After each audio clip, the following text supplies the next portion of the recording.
All right, everyone. Welcome back to another episode of Masari's Unqualified Opinions. I'm Ryan Selkis at 2-Bit Idiots. Got another great episode for you today with the co-founder and CEO of Orchid Labs, Seven Waterhouse, aka Seven.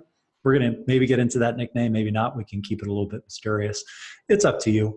But there's quite a bit that we want to talk about from the direct listing on Coinbase, which is a little bit of an unorthodox move, especially in the backdrop of the ICO and last year's IEO markets. Obviously, we want to touch quite a bit on the company's decentralized, or the protocol's decentralized VPN network, what that means, and how ultimately this particular community will scale out over the course of the next couple of years. And then more broadly, we'll wrap a little bit about the general trends in the market, whether we're about to go through a Web3 resurgence, a broader crypto resurgence, and what other moving pieces must be built for the Web3 vision to really come to fruition here at a global scale. But for starters, Stephen, please enlighten our audience. I've known you for a long time, but would really just want to start with your background and how you even fell into crypto full time. And then we can get a little bit into the weeds on Orchid in particular. Thanks, Ryan. Yeah, I think you and I go back to maybe 2014 or something, or even earlier. I think we met at a lunch in Miami at that weird conference. That was January 2014. Yeah, I remember that one very clearly. Trippy conference for sure. Well, yes, they're all quite trippy still, especially when there's lots of guys in suits there. That's even more trippy for me. Mm-hmm. So I got into crypto probably about a year before I met you, and sort of like a long, twisted path of doing lots of different kinds of entrepreneurial things since I moved to the States in '97. So I got a technical background, a PhD in speech recognition and machine learning. And the first time I got into anything decentralized or distributed was I was at Sun after they acquired one of the startups I was running engineering for. And we started building peer-to-peer frameworks as a system called Jackster. And then I started working on and launched a distributed storage system. So the idea was maybe we would want to store data forever or a long time. And that was kind of a weird idea at the time, but it turned out that distributed storage systems worked really well for that. After a number of different careers later, I ended up at Fortress, where I was part of an intellectual property fund, and decided I didn't really want to do IP any longer. I'd been fighting patent trolls for many years, and then decided that I kind of want to do something else. So Pete Brigger said, why don't you come back in a few weeks with another idea? And I came back with Bitcoin. I was after chatting to a good friend of mine, Sean O'Connor, about different things that were interesting in the world. And Pete said, yeah, that's interesting. We've been looking at that. Novogratz has been looking at that, and I'm friends with Wences. And so we started this little side project, and the side project got a little bit bigger. And then in May, we brought in Dan Moorhead. The initial idea was we were just going to do this all at Fortress. And I think the book Digital Gold by Nathan talks about this quite a bit, this history. But in September or October of that year, Bitcoin was kind of going crazy, and Fortress decided to kind of cut us loose. So said, we'll back you guys, but we don't want to do it in the house. And so Dan and I took off and started Pantera. And 3.5 years later, I decided that being a VC was fun, but for so many years, I just thought that you're an entrepreneur and then you do something significant, take a company public or something, and then you become a VC, and that's like the end goal. That's the echelon of success. And I found it a very different thing than I expected, and really missed the startup world. So it was nice to leave and then think through what I wanted to do next, and that eventually led to Orchid a few months later.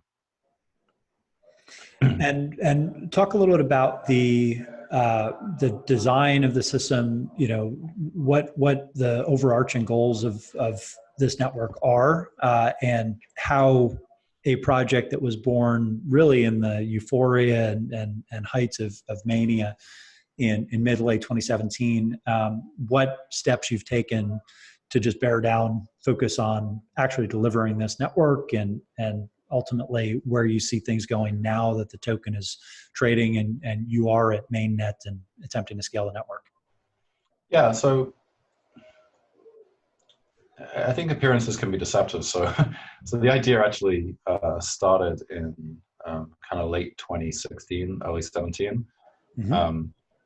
And after Pantera, I'd taken a little bit of a hiatus from crypto. But an interesting thing happened to me. So first of all, I was looking a lot at privacy and security, and looking at ideas around something like kind of open AI for security technology. What if you get the smartest people in a room and get it funded somehow, and just really bear down on fundamental ideas of how you could rebuild systems today that had security and privacy as the default rather than an option that you add in later. Because if you look back at the web, we did it first and then we added in security later. And right now we're all concerned about privacy, and so we're kind of like layering it on. It doesn't always work. And then I got phone ported. So like a number of people in the crypto space, someone tried to get my phone and take my keys and so on. Recovered fairly rapidly from that, because I have sort of a bit of a hacker background too. So I was able to figure something out. Psychologically, or were your keys actually compromised? No, they weren't. A lot of other things were, and then I managed to kick people out of my stuff. So I was able to get control. The longest thing actually, it took me the longest. Like your email and Twitter. Yeah, email, bank accounts, all things. So the longest thing was, the longest thing was getting my phone number back from Verizon, because after Verizon was able to just say, "Oh, sure, we'll just give your phone number somewhere else." Getting it back, of course, I had to prove that I was me. I was like, "Well, why didn't you have me prove that I was me in the first place?" So this is an ongoing thing that many people have in our industry have faced, and for all you phone porters out there, I do have much better security now.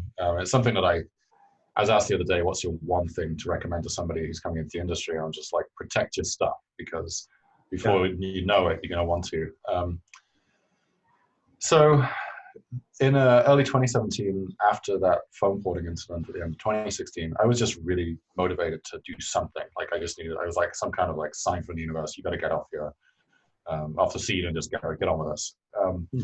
So I started ideating on different ideas, and the VPN space just seemed really strange and messed up to me.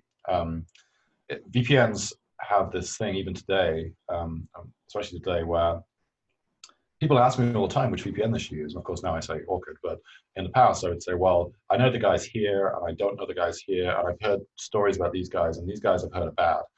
And it's a bit like how search engines were before Google. It's very much like, people ask me all the time, like, what search engines do you use? And then finally we had Google, and I just use Google. And then also I started learning about how lots of VPN companies sell aggregated data. They say they don't log, but it turns out they do. So there's all these kind of strange things. And having had a bit of a hiatus from the crypto space, I started talking to Olaf, and he really turned me on to what was happening with Golem, which was one of the first kind of ERC20 enabled systems. And I was like, oh, they're doing it focused on distributed bandwidth too. So different, but general. They're doing distributed computing for rendering, and they're still around.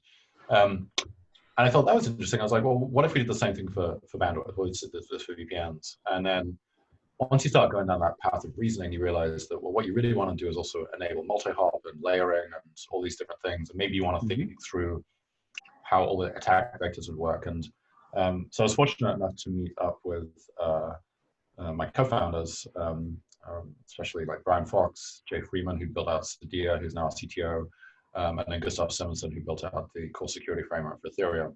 So with that core team, we were off to the races, I guess, and got our initial support in June of 2017.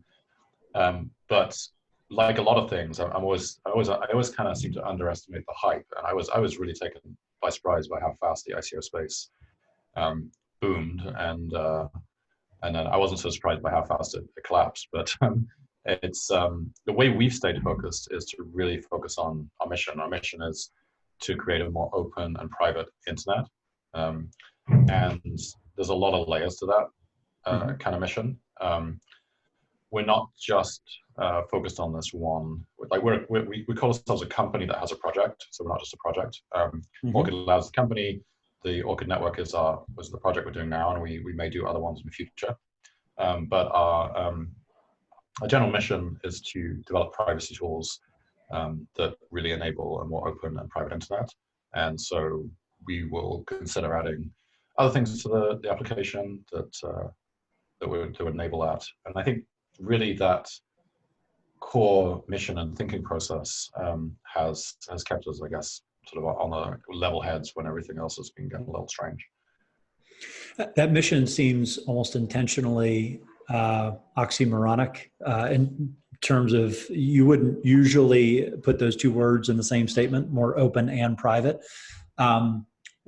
How do you think about privacy in terms of actually adding to the openness and usability of the broader internet? Because this is obviously a pretty wide topic of conversation, and you'll hear Zuko talk about similar concepts when he thinks about privacy by default, ultimately being the end state that we need for a truly interoperable financial system. Otherwise, major financial entities can't transact because you showcase private data, private client data. How do you kind of reconcile those two differences, especially given the connotations that VPNs may have, at least in Western circles, as more hackerish and dark markets affiliated versus what you might expect in Eastern markets, where VPNs are just kind of the in the course of doing business. If you're in China and you're trying to figure out how to access Western information sources. Yeah, it's clearly nuanced, right? I think that when you actually look at the use cases for VPNs as just that category for a second, there's a very small number of people who want to break some kind of regulated regime, whether that regulated regime is doing things in the West that we would consider nefarious, or doing things in other parts of the world that they would consider nefarious, but we would consider reasonable, like accessing the internet in parts of the world that we consider as normal. In many parts of the world, they're like, that's not okay. You can't look at those kind of sites because they are anti-government, they are revolutionary, and so on. So we decide they're not okay. So it does get into some very nuanced philosophy of what does freedom of speech mean. And one of my favorite countries outside of the ones I live in is Germany, where extreme right-wing speech is banned, right? So to Germany's, ironically, the sort of one of the last bastions of social democratic principles, and yet a thing that we all in this country believe is or many of us believe is the right way to go, and it's in our constitution, is the freedom of speech, freedom of expression, political opinion. In Germany, there's a specific category that, like, you can't talk about this for historical reasons. So I guess I fundamentally don't believe that, in combination with Zuko and many people, that because we're creating a technology that might improve openness and privacy, that necessarily incites people to be more nefarious. And in combination, we're doing quite a bit of work with Alex Gladstein of Human Rights Foundation, and they run the Freedom Forum. And I've been fortunate enough to meet with real activists recently, people who were part of a number of uprisings, including in Hong Kong, people who are leaders in this. And we talked to them and they're saying, yes, we really need these tools in order to do things and be able to communicate and stop being oppressed. And I think when we're sort of sitting in this luxury in the West where we almost don't understand why we would need a VPN, we just automatically think that, oh, well, you must be sketchy if you want to use that kind of thing. But Orchid's vision is much larger than California, San Francisco, and it's definitely much larger than the United States. We think of this stuff as trying to access, for example, Indonesia, the Indonesian market, where 43% of people are using VPNs on a regular basis. And there are some funny examples here if you dig into it. So we're all familiar with the Great Firewall of China and other countries, but there's also the Great Firewall of the high school. So in high schools today in California, the governments, which is the high school, people running the high school, put in firewalls which stop the students who are using the Wi-Fi from accessing the revolutionary tools are Snapchat and Instagram. And so one of the fastest growing segments of the VPN space right now is in kids who, high school kids who they want to be free. They want to have a good time. They want to like talk to their friends on Snapchat and Instagram. Yeah. And I can't tell you whether that's right or wrong. But it's an interesting counterpoint to this idea that people want to do really sketchy things all the time with private information, private communication. I want to talk about Orchid Network and the role of the token and all that, and we will get to that. But first, I want to drill down on the VPN market dynamics in general. We kind of talked about some of the use cases. You alluded to I don't want to, not necessarily shady, but just difficult to navigate dynamic of just finding the right VPN provider, because there is no household name, right? So right. Can you help just break down for people the state of internet browsing in general and internet traffic, and how much actually flows through VPNs, and what some of the demographics are, and what the growth rate is of VPNs as a percentage of total browsing activity? Yeah, sure. So it's a bit of a strange statistic to actually analyze, because the name VPN also encompasses a different thing, which is if you're a company that has a firewall, as you should, the ability to tunnel through that firewall to access your internal drives or internal information is also done using a VPN. It just means virtual private network. So that's different to what we think of in the consumer space, which is a VPN is somebody just literally running a server that you connect to using a client.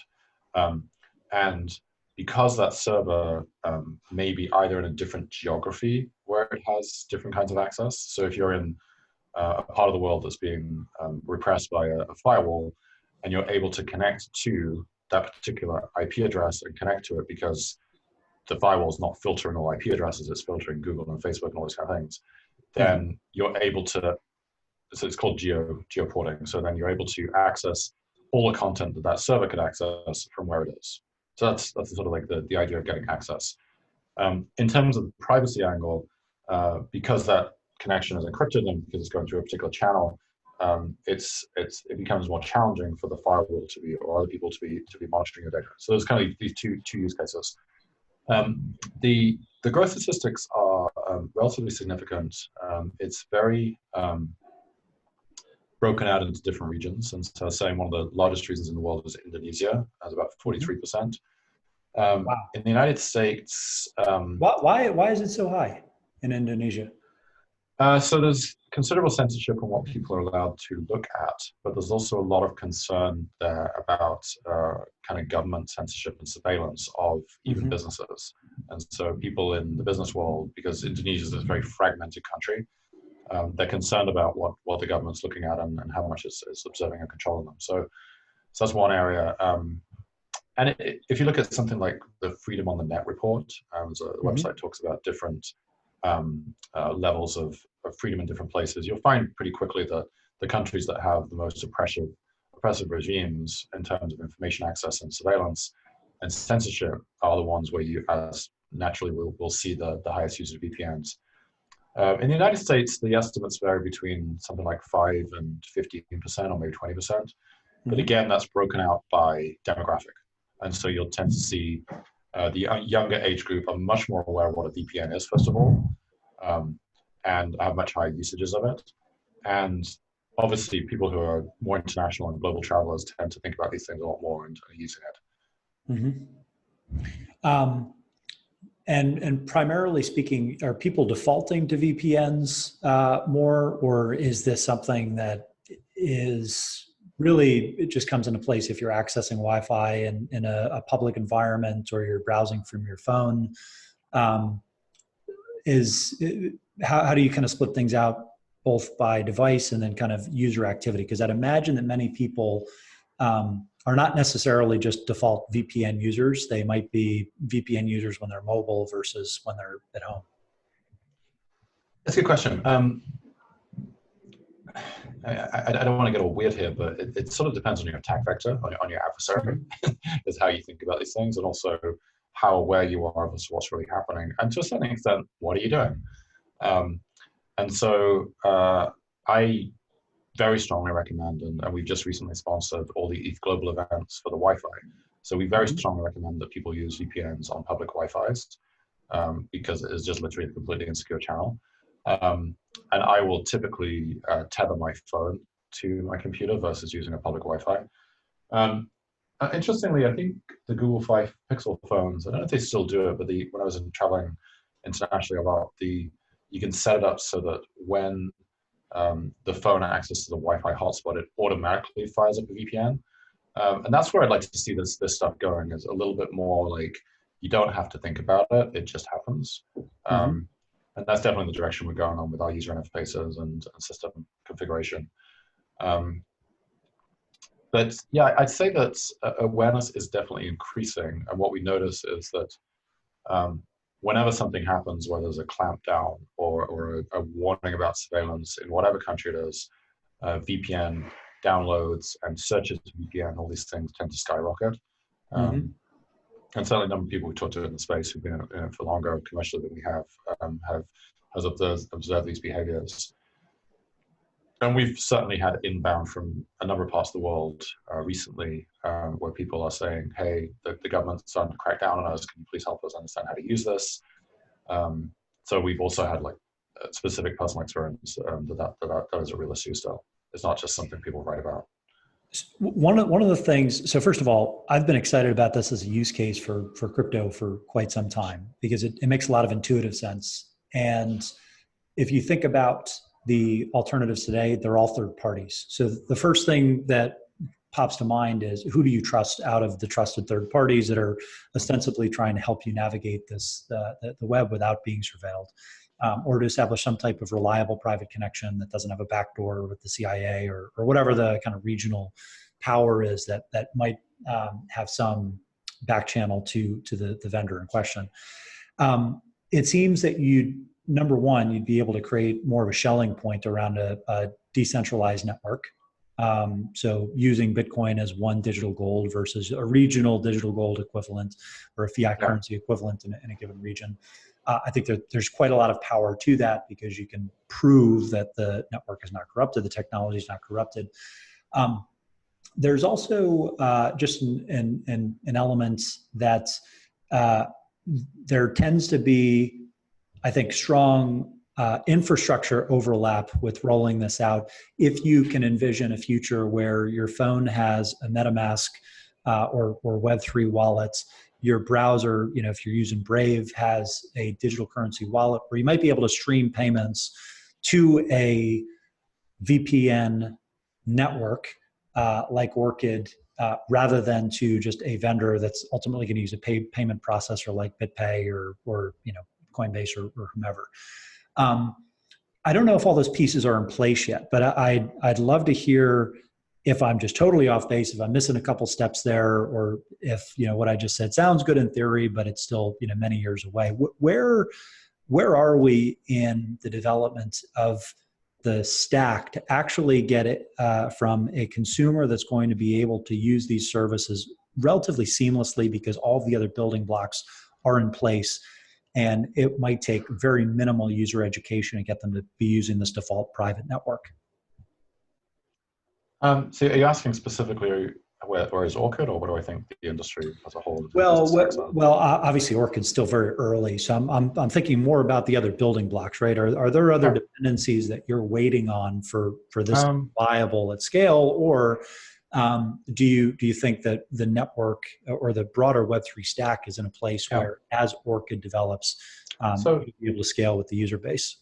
Yeah, I'll give you a very personal response to that one, which is that over the last few months of last year, as we were launching, I was personally very involved in not the technology development, but the sort of implementation of how it rolled out into all the different Ethereum connection points. And the thing that really made me stop and think through, because we were very committed to Ethereum, obviously, and that's what we decided to launch on.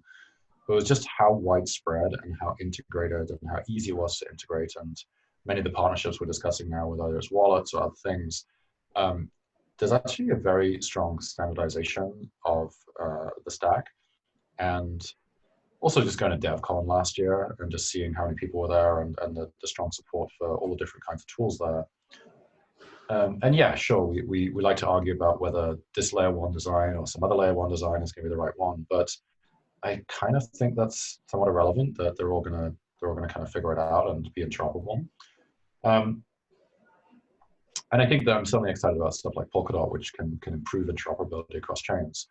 But I'd say we're actually very close to some developer just sitting down and throwing a bunch of things together, and hopefully using our network also to build really compelling user experiences. I think Apple recently had a post about Audius, I think it was, which is a new app. It's not clear to me, given their stance, that they actually realized it was a Ethereum-based app. But I think that we're getting to that point now.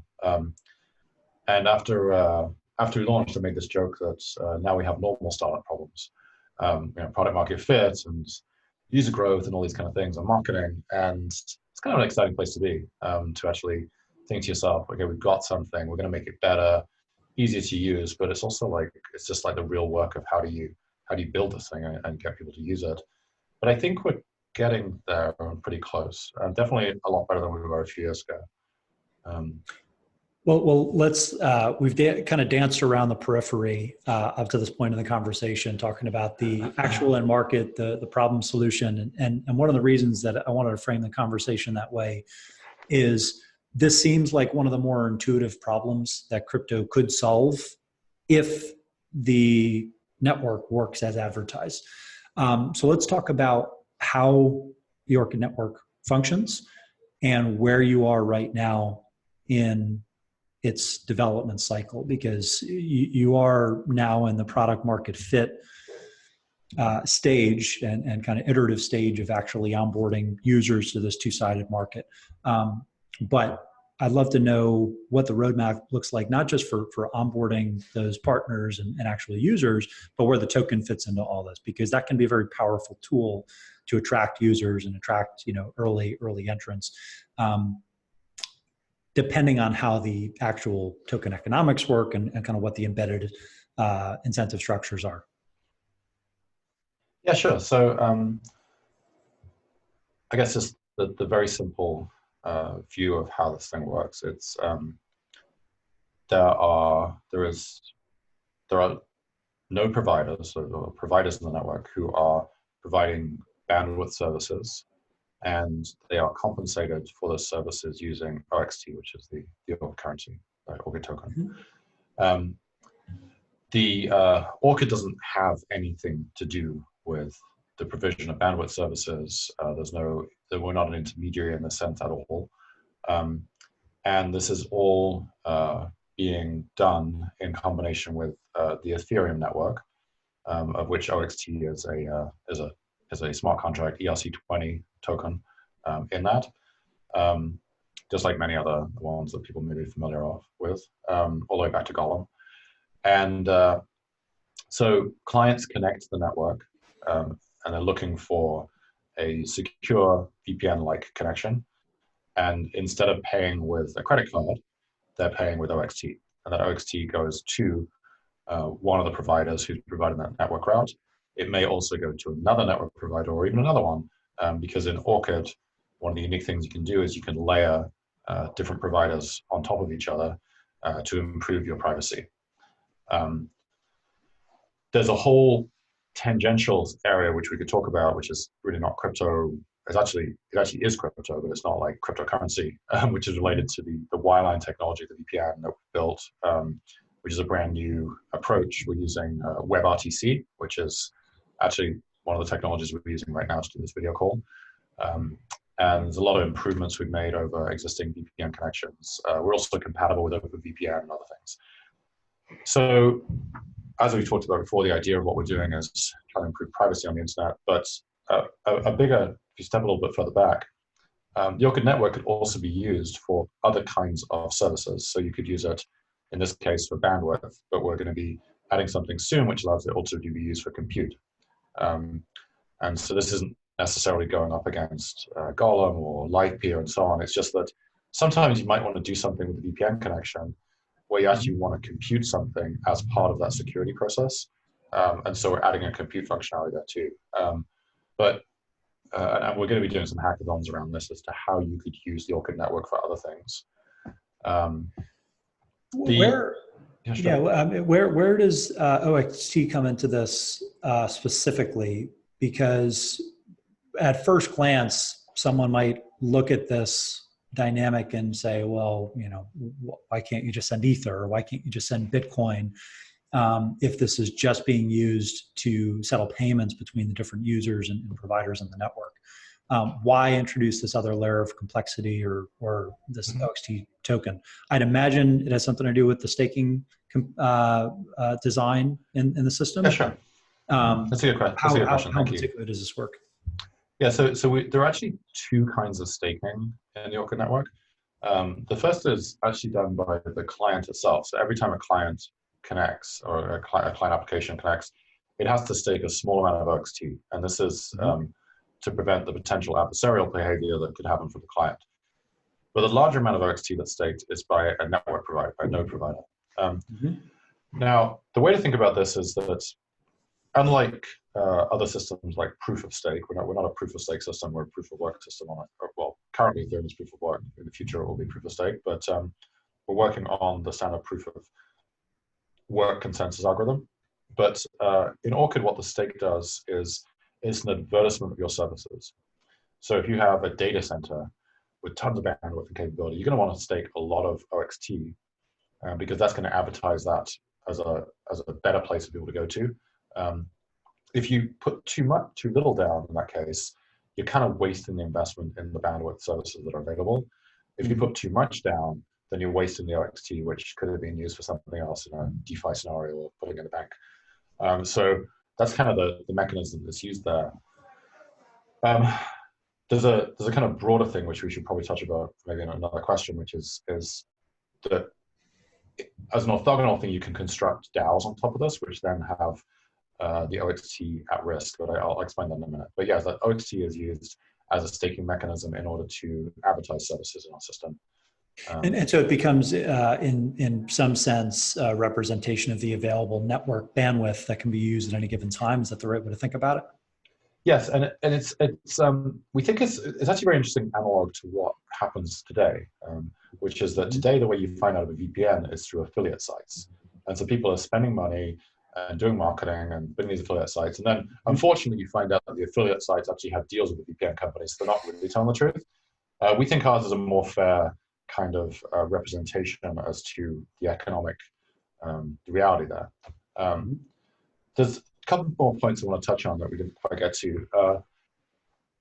Because we're using Ethereum, there's an issue of, as we all know about, if we go back to CryptoKitties days, where CryptoKitties and then those team sort of slowed down the network, and even the ICO phases where people would slow down the network through ICOs. So we thought very carefully about this.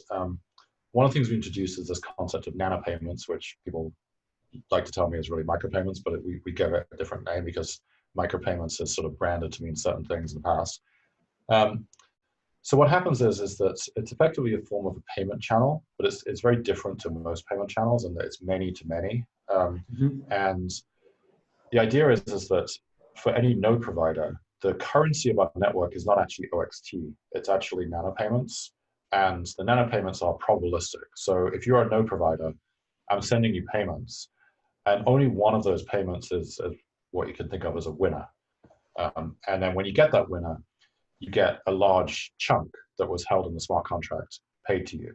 And the idea is it's designed such that the expected value is the same as if I was paying you a small amount every time. So this is very advantageous because we can now put payments with packets. So when the network stream comes in, on the phone, we capture all the network stream, we reconstruct it, put in the payments.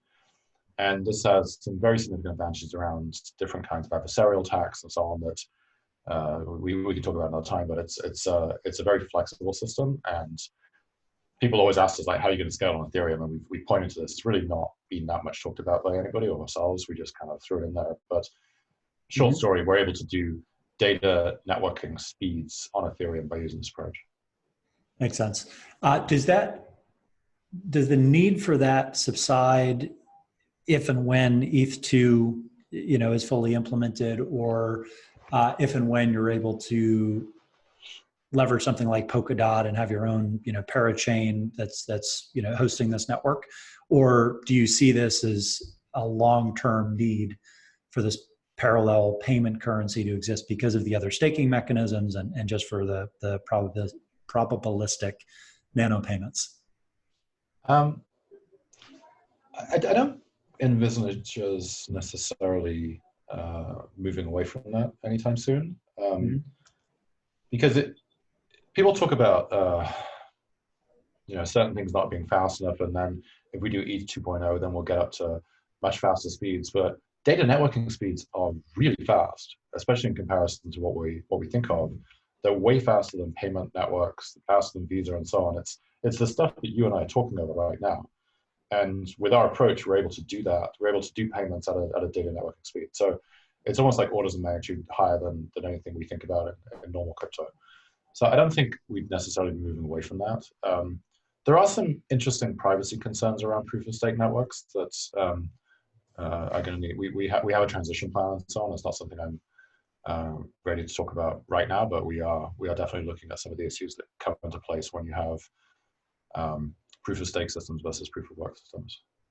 I don't want to go too far down the rabbit hole of. We're pretty deep down the rabbit hole already, I think. So. Well, of like token economics, or yeah. I was going to preface my last question with this, not to go too far down the investment rabbit hole for OXT, because the ultimate goal is to use this as a liquid token to actually facilitate VPN usage. But if the end resource that OXT is really representing in some way, shape, or form is bandwidth and kind of available network bandwidth, why the fixed supply? Why is this not more of a dynamic issuance like you'd see with a stable coin or some other monetary asset that you can tie pretty closely to an existing digital resource? That's an interesting question. I think this starts to get into theories of economics. I guess we'll be publishing some more information on this soon, but it was definitely mapped to our theory as to issues around deflationary or inflationary currencies.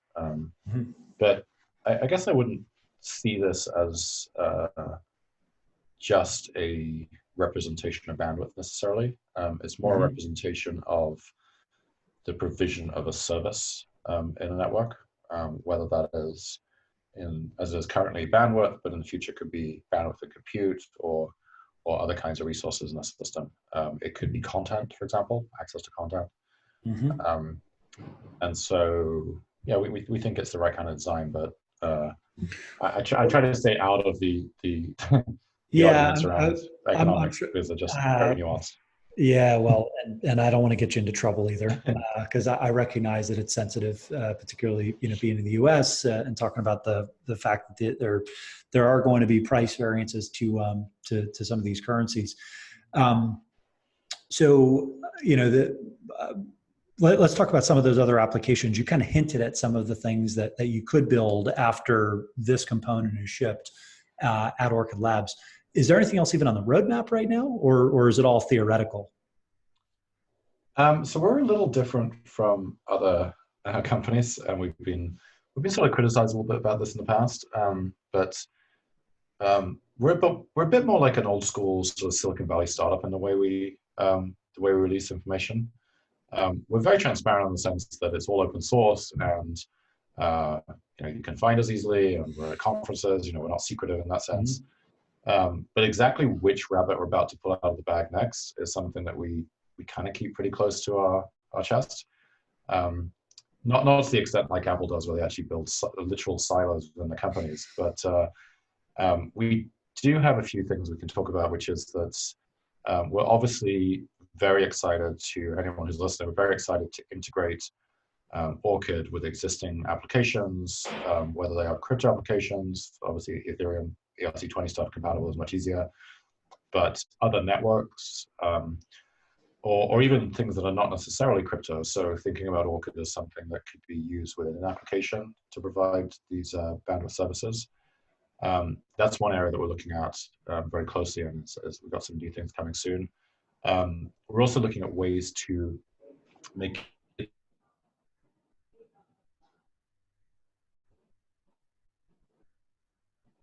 the crypto entities to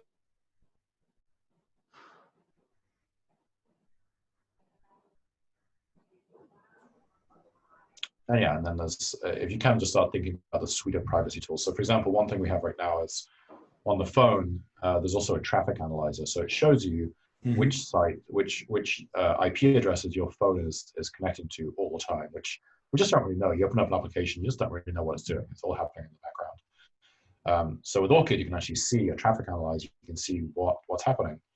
So an obvious extension about that is to consider putting in lists where you say, well, these are malware IPs. We really shouldn't go to these, or actually these are tracking IPs that I don't want to access. So maybe I should restrict those. Now, if you do that, that might affect the functionality of your phone. It might affect the applications that are running.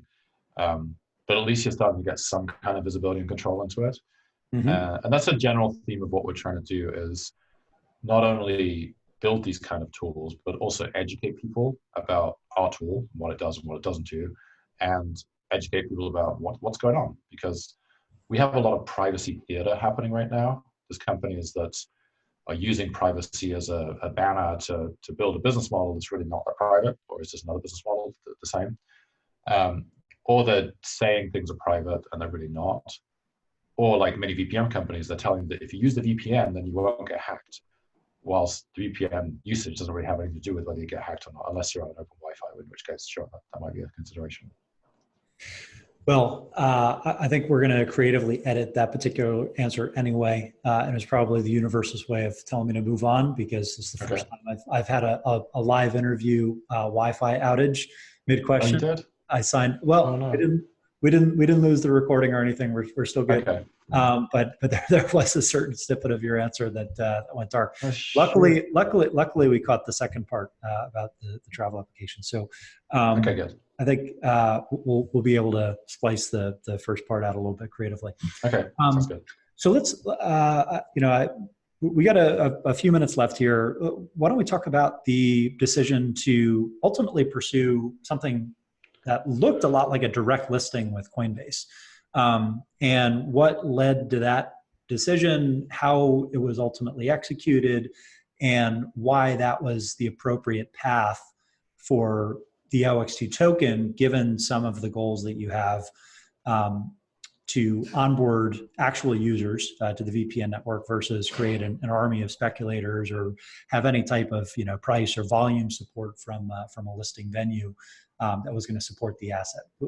Just whatever you can say that's not encumbered by confidentiality agreements. I think getting a little more color on that process would be very valuable as people think about whether that could be another trend that token issuers follow in the next year.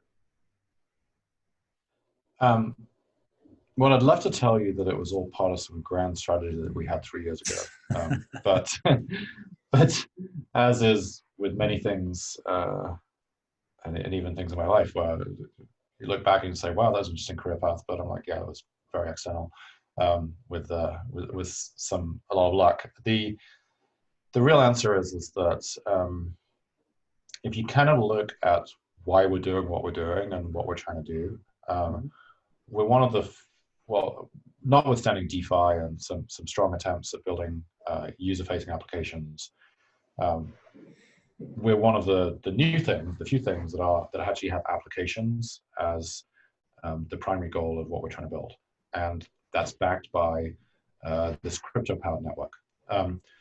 So you start thinking about a couple of things. You want to, first of all, have it so that OXT can be acquired by as many people as possible in as many locations. Now, Coinbase in the US and only USD, well, actually we recently had another exchange list as our first crypto pair. But for a while, it's just been USD for the first month or so. So that doesn't seem to really satisfy that goal. But if you look at it another way, having a company like Coinbase, which has certainly some of the most stringent onboarding requirements and definitely a very focused and stringent kind of approach to what's a good project, what's not a good project, is somewhat of it's a good approach, because then other exchanges around the world maybe will follow and also consider supporting us. So that does somewhat fall into this idea of how do you get lots of people to have access to it. But the interesting question you have around this speculation, it's something that Olaf and I talked about early on, and I said the same thing as you did, but if instead we call it volume, so having healthy volume in a lot of places is actually very good for these companies that have these crypto-powered networks. Because if you think about, if you are a VPN provider and in our network, you're spending dollars or some other currency to run your bandwidth and so on. And it's real money. You've got people and you're paying them. So when you're taking in OXT in return for providing these services, you need somewhere that you can go and get a fair and stable price for that OXT. And you also need to have it somewhat predictable in the sense of, yes, it may go up and down just like all the other things do in this world, but you really want something predictable so that you know what the spot price is at any point in time, so you know what to invest and you know what to spend. So finding a venue that had that kind of combination of initial access to users, but also a strong brand, and over time access to good liquidity and stable markets was very important in how we thought about the sort of initial support partners there. I think that the question around sort of direct listing versus IEO, it's quite a nuanced answer there, but I'll just give you kind of a general answer, which is that having been in the space for, I guess, like 7 years now, I'm always very cautious of the next hot thing when it comes to maybe not technology, but when it comes to markets and what everyone thinks is the cool way to do something. We're much more skeptical, and certainly when we'd had conversations with people that wanted to do something which we just considered was just not on our mission, we were happy to just move on, in spite of sometimes a lot of pressure to go do something quickly. And yeah, I think that we will be continuing to see, and I hope we'll continue to see more high quality projects look for a kind of a longer play and a longer play approach to how to get to market versus trying to get the quick win and then suffering later. And everyone suffers really when they do that. Yeah, and to a certain extent, it depends on what your goals are, right? If you have a monetary asset, or you have some asset that does look more like an explicit, investments asset or quasi security, then it probably makes sense to do something that looks a little bit more like an IEO, where you're trying to rally support from other public investors as you make this transition. But for something like OXT, particularly as you're kind of in the earliest innings of onboarding partners and developing some of these application integrations, you probably don't want the price to gyrate too wildly, because it runs counter to your end goals, especially given it's a very small percentage of the tokens that are currently floating. Yeah, and also I think just thinking about it, in most cases, you may have developers who are also holders of something in a crypto space, but it's unusual to have users who might also be developers, who might also be holders. So the user part of it is new. And so we'd much rather be doing something like we are with Coinbase Earn, where you can get educated on Orchid and then get access to the token and use it. And then hopefully download the application and then get excited and then tell your friends and so on. we'd much rather be incentivizing that behavior and spending essentially OXT on marketing, where the marketing is not marketing of our trading, it's marketing of our usage. That's definitely much more interesting to us than just increasing the number of people who are trading it in the short term. Because ultimately, if we are successful in the use of it, then all the other things will flow from there. Seven, thank you so much for joining. I hope everybody enjoyed this conversation. We're going to finish with one last lightning round question, which is because I do it in your introduction.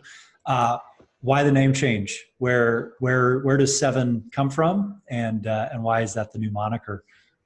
Well, it all started as a bit of a joke, like all the best things. There were the core team included two of us called Steve, and I'd gone by Steve for a long time.